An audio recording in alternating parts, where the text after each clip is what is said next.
nothing endures but change. The world has changed considerably in the 2,500 years since the Roman author Heraclitus set down that line. On an individual level and on a societal level, we must all contend with change. It's the carnival of life, you see, that makes people the happiest. Change in a society can result from innovation, invention, or diffusion. In the most stable of cultures, innovation in design of tools and other objects can lead to subtle but pervasive changes in lifestyle over thousands of years. Western culture places a great value on invention, which is a conscious quest for alterations or improvements in design. Invention is an integral part of Western economy, which is based on growth generated by creation of a need for novelty. Change itself is a cultural value. Much culture change is the result of borrowing or diffusion. Groups of people have always borrowed from one another. However, improvements in communications and transportation technologies have accelerated the process of diffusion. Diffusion can produce mixed results, especially when introduced from outside a culture. For more than 1,000 years, the intricate ecology of rice growing on the island of Bali has been regulated by a system of priests who time the cycles of planting and harvest according to a ritual calendar. At the pinnacle of the priestly hierarchy is Jirogade, the high priest at the temple of the water goddess at Lake Batur. Lake Batur is the source of an elaborate system of springs, lakes, and canals that ultimately channel water into each farmer's fields. This irrigation system, regulated by priests at the temple, has allowed the Balinese to grow several crops of rice each year without pesticides or artificial fertilizer. Several decades ago, international development organizations began intensive efforts to improve Balinese rice yields and increase exports. Techniques developed in research stations across Southeast Asia were introduced in Bali in hopes of increasing the island's productivity even further. Outside developers built new dams, new canals, changed the cropping patterns, brought in new rice varieties, and trained agricultural experts to spread the new techniques. They expected the economy to boom. Unfortunately, miracle rice produced miracle pests. Insecticides were brought in to fight invasions of insects and disease, but soil fertility declined. The grand experiment failed, in large part because it had failed to take into account the agricultural expertise encoded in the traditional priestly culture. In the traditional Balinese hierarchy, Wayan Paga is the elected head of 15 irrigation units. He oversees irrigation and cropping decisions for thousands of people. Whenever there is a problem or a dispute, the heads of the irrigation units get together to find a solution, which Wayan Paga must then implement. In making decisions about irrigation and the timing of rice cultivation, Wayan Paga consults both government officials and the priests at the temple of Lake Batur. Each year, the senior priests at the temple consult natural signs to estimate the likely length of the rainy season. Then, representatives of over 200 villages are summoned to the temple for a festival to mark the end of the rainy season. Through festivals, rituals, and distribution of holy water from Lake Batur, the priests set the irrigation clock for the year to come. In this way, rice cultivation is coordinated with seasonal rain cycles. Yet, even though this system has worked effectively for over 1,000 years, the Balinese are quick to see the possibilities of a computerized system for regulating the rice cultivation cycle. Anthropologist Steve Lansing demonstrates the computer to Jirogade, the high priest of the temple. Jirogade quickly sees that information on cultivation cycles he had stored in his memory can now be stored in the computer. Yun ang titiyangan natin niya. At malas dah kita bisa langsung tahu keadaan curah hujan, hasil panen, kan sebenarnya sudah cukup benar. Ini matakan yang berarti bulan mati sana pendados nalur kan. Berarti kan However, introduction of computers must accommodate traditional lines of authority. Government officials are quick to claim the new technology for themselves, using it to reinforce the power of the bureaucracy. Yang hadir sekarang di sini kan bapak-bapak nggih. Nah, mungkin untuk yang lebih tepatnya itu mungkin di bawah pohon Sedana Agung nikinya. Atau kini kita kumpul Sedana Agung kita pilih masjid apa. Kan sampun munggar iki kan ubur ke manu abang mas. Kita kumpul di sana. Nah, itu saya lebih tepat. Lebih tepat. Dan ipun dan mesti daya nakena bulan api sebenarnya. But Jiroga Day proves to be as skilled at coping with the complexities of computers and government officials as with mediating the forces of nature. In other cases, change introduced from outside does not always take place so gracefully. The effects of colonialism are especially abrupt and disruptive. Colonialism involves the subjugation of one group of people by another. It typically results in culture loss among the people who have been conquered, as they are forced to adapt to a foreign way of life. Colonialism in some form has been part of the human experience since the rise of agriculture, with its capacity to produce a food surplus and support a standing army.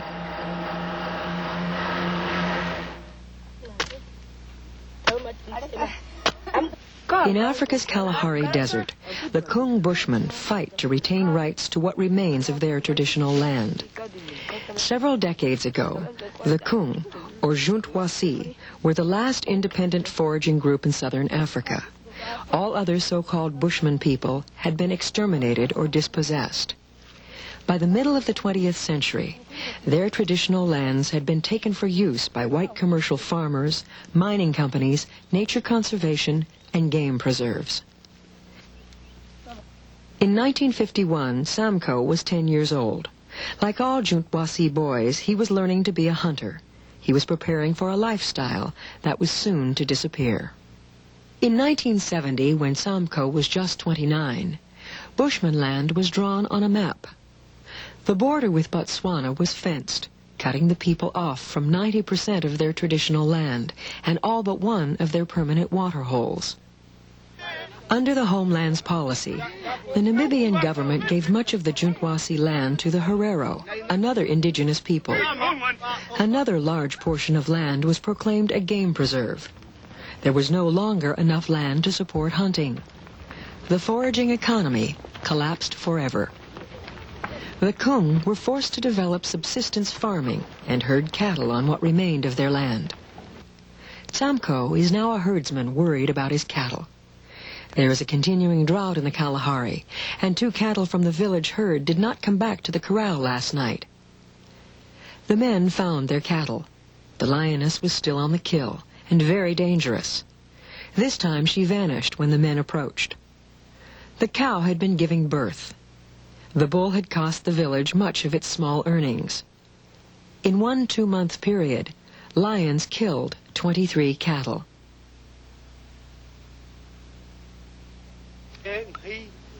These lions are the dogs of nature conservation. They say lions must live on our land. We're not allowed to hunt them. They don't live on other farmers' land. We say they mustn't live on our land either. Government officials are not sympathetic to the troubles of the struggling Kung farmers. We've got real big problems with lions killing our cattle.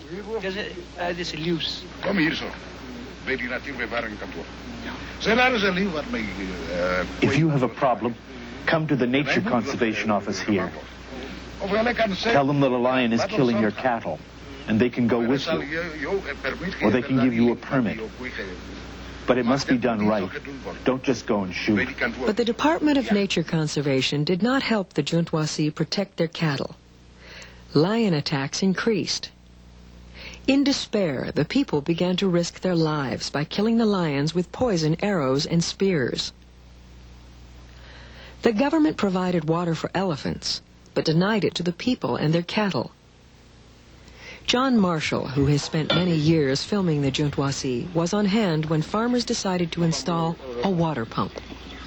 An army officer and a policeman brought an order from the Attorney General in an attempt to prevent installation of the pump. Just a minute. What's the problem? Where's the written authority? They asked me. But we don't need a written that he wants, and people want water. In that case, we will stop you. We will personally stop you. Look, this pump is our business. We just asked John to help. Yes, but you understand. You can go on, but the pump will certainly be removed. The Juntwasi kept the pump, but their troubles were not over. Water supplied to elephants by the Department of Nature Conservation attracted more than 600 elephants into their land. The animals destroyed crops and pumps, but the people were not allowed to hunt them. Instead, the Department of Nature Conservation opened the territory to trophy hunting by wealthy Europeans and Americans. Licenses for trophy hunters poured money into the coffers of the central government, and enormous elephant carcasses rotting in the sun attracted more predators. The Juntwasi are classified as Bushmen, which means they are considered part of the natural wildlife of the region. They have fewer legal rights than any other indigenous people of Namibia. They do not even have the protected status of lions and elephants. Besieged on all sides by drought, lions, elephants, and government officials, the Juntwasi have become politically active. They voted for the first time in the 1989 elections, and as a result of those elections, Juntwasi rights to their lands are now recognized. Juntwasi have organized themselves into a farmers' cooperative. As chairman, Tsamko called a meeting to discuss problems facing the people and to draw up laws for a local government. We know there are many Juntwasi without land at the police camps and in the Gobabis farms. If they can join us here, we can develop together like a strong tree. Our government must have rules so we can allocate our land and provide people with water. We've started our own drilling program, but we aren't satisfied just to have boreholes for ourselves. We want to help people who have no land, no water, nothing to eat. First, we must work to drill our own boreholes. Some of us own Ngorasi without water. Then we must search outside for our relatives who have no land or hope. Our local government must be like the father and mother of Juntwasi who have nothing, so we can give people Ngorasi under our law. The meeting, which John Marshall compared to a constitutional convention, drew members of a United Nations monitoring team. Traditionally, Juntwasi inherited land rights from their parents. They are now adapting those inheritance rules to provide for the dispossessed. John Marshall wrote down the statutes as they emerged and translated them for the United Nations visitors. What if a Juntwa from Gobabis said my great-great-grandfather lived in a Ngori here? So it's mine. I'm just gonna take it. Why do they have to ask the NNFC? Because he doesn't know his Ngori? Because he doesn't have a Ngori? Because there are many Juntwasi like Damasi, and we couldn't have everyone just grabbing the Ngori. We must have law first. If people grabbed land, it would mean there was no law. We must first have law and people who speak for the law before we can allocate Ngorisi spaces for people to live in. That's where we're at so far.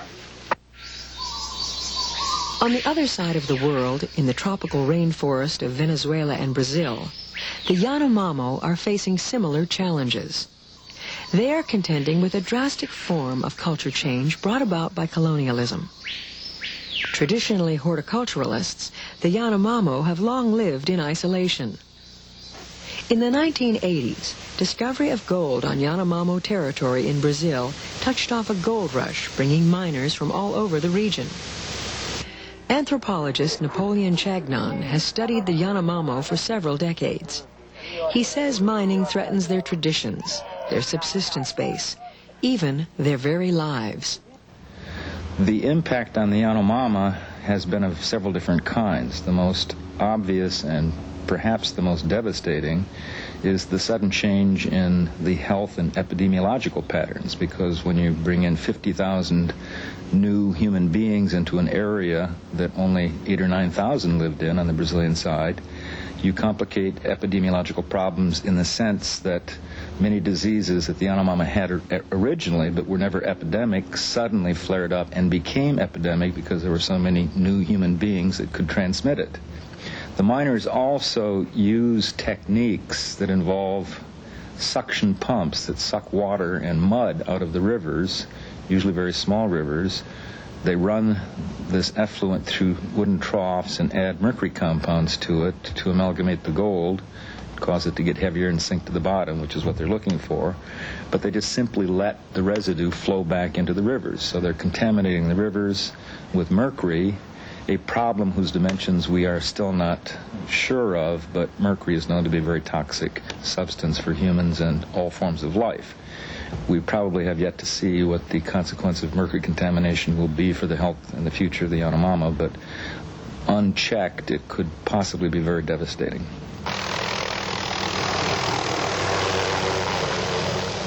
Yanomamo are also becoming dependent on miners for food and other goods.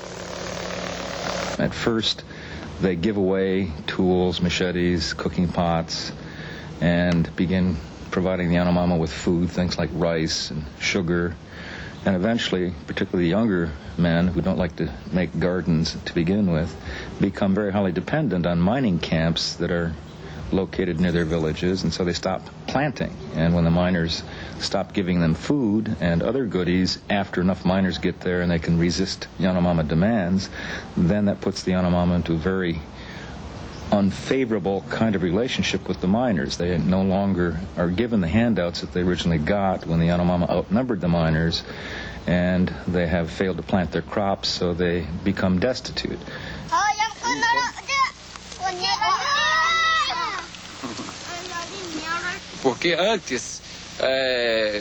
Before the miners arrived here, the Indians lived their normal life. They lived in the jungle. But now they have more comforts, they have more food, and the gold miners bring them progress. They bring them food, clothes, all the things that they need. And the Indians adore the miners. The impression that people have on the outside is that the miners fight with the Indians. This is not true. The Indians love the miners, and the miners like the Indians. Anthropologists fear that with their subsistence base destroyed and with their new dependency on trade goods brought by the miners, the Yanomamo will someday join the millions of dispossessed people who congregate in urban slums throughout the world. And some Yanomamo themselves believe the miners have brought death to the human race. Many people ask for the white man's things. I say to them, don't ask for those things. The miners are only going to lie to you. They have already killed some of our people at Papiu. They are very fierce. When there are enough of them, they are going to kill us. That is what I say, but no one hears me.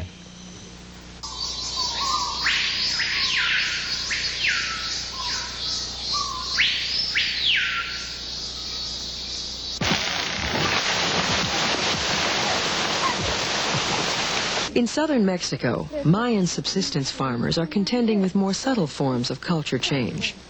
The Maya practice slash-and-burn agriculture on small plots of land farmed by extended families. Anthropologist Hubert Smith has studied the Maya of Chican for a number of years and has returned many times to record changes in their way of life. There have been a lot of changes in Chican. Not the least of them roads. A road system that's vastly improved makes it much easier for people in the village to go out and work in other cities periodically, and they do, more and more of them. And it makes it easier for people to come into the village, certainly people who have things to sell. I guess the second biggest change has been electricity. That came in 1978, just as we were leaving. It's now been here almost 2 decades, and the changes here are vast. It used to be that your day ended at nighttime, unless, of course, you wanted to burn a candle or fumble around in the darkness. Well, now the day can extend as long as anybody wants it to. And of course, with electricity for the pumps, water now reaches everybody's house.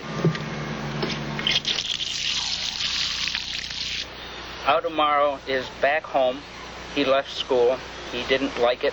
He couldn't stand to be away from the family, basically. Entonces, ya escogiste la vida aquí en la milpa y no parece tan duro.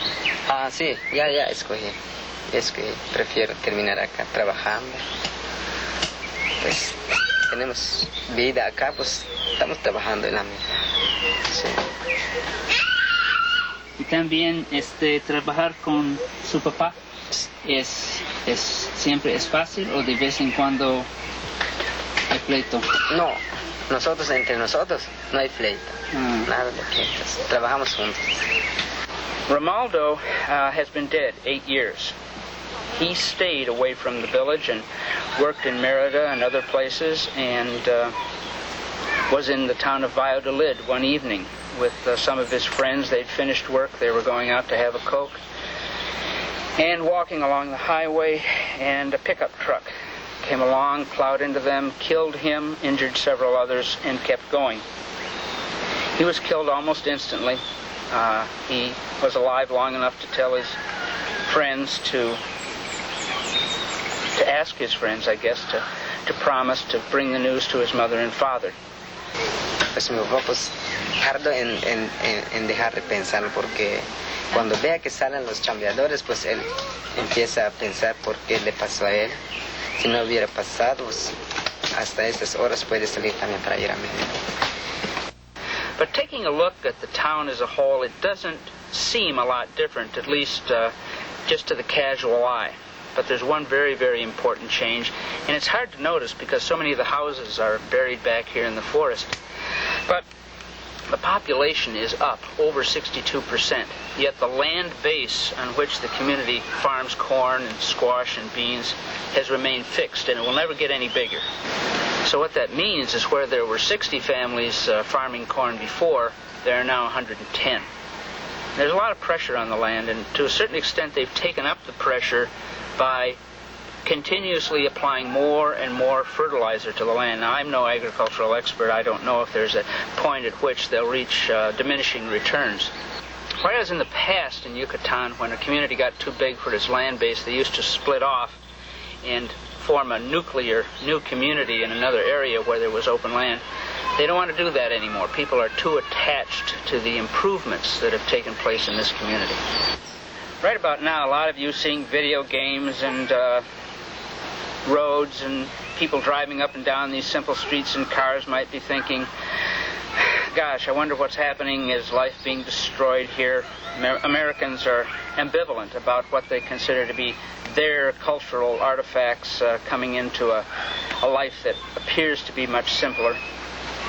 I don't know, I'm ambivalent about it too, but I don't think the changes have been that impressive or that drastic, and certainly not that hurtful of the things that I think are most valuable here. Now, to be sure, a friend of mine the other day did say, how come the people who make television programs allow so much sex and violence to go on when children are watching? I thought that was a pretty good question, and one that a lot of North Americans ask. I don't guess the people have much more control here than we do. But the question I was asking 20 years ago was something like, as changes like this take place, do parents and children move inexorably apart? Do the values of the parents somehow become less and less important to their children, and do the children reject them and turn to other occupations, other ways of thinking? Certainly many more young men, as many as 60, leave here every Monday morning to go to Merida to work all week long in construction jobs. But the interesting thing is they come home every Saturday just to spend Saturday night and Sunday at home. Then they go again. And all of these young men who are out of the village much of the time have cornfields. They pay other people who stay in the village to maintain their cornfields. So in a sense, their identification with corn farming, which of course is the basis of this culture, remains strong. So I guess the interim verdict is change, yes. There's been a lot of it. Disruption, no. There's been very little. I'm in the somewhat odd position of having been proved wrong. My expectations were that Western culture would move in here, give these people a good shaking up and change their lives forever. They've decided to not let that happen. And after all, they've been around for many, many more centuries than we have. And they themselves say they're liable to be here long after we're gone. All societies change. Indeed, the ability to change may be part of the survival mechanisms of all human groups. The ability of traditional people to adapt to the dramatic changes that threaten to engulf them is impressive. But not all change improves life for all people. Technological change is taking place more rapidly than ever before, but people have not changed biologically for at least the last 50,000 years. Is this prehistoric animal, the human being, adapted for the world it has created? Anthropologists disagree on the answer to this important question. But all anthropologists acknowledge that culture change is inevitable, and when it does not endanger the dignity of human life or overwhelm our ability to absorb it, change may even be eagerly sought by the people whose lives are most profoundly affected.